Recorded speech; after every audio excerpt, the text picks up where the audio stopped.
Okay, this is one millennium for the bad future.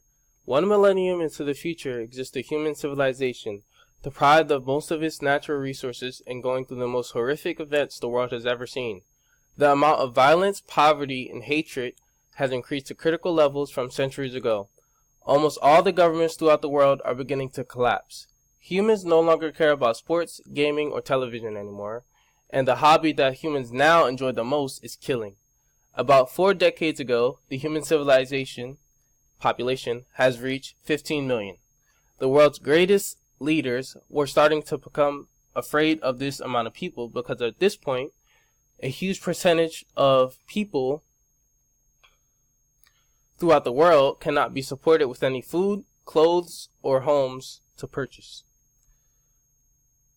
Food is starting to be consumed far faster than it could be made and distributed.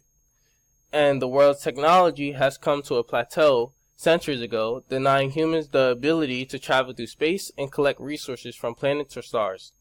All of the world's governments made an agreement in a major meeting to change the laws against murder and allow their people to kill each other in order to reduce the population. The average citizens on Earth are highly irate because of the new murder laws, and as it put, literally everyone in danger. At this point, humanity is making no progress and heading towards a very steep decline.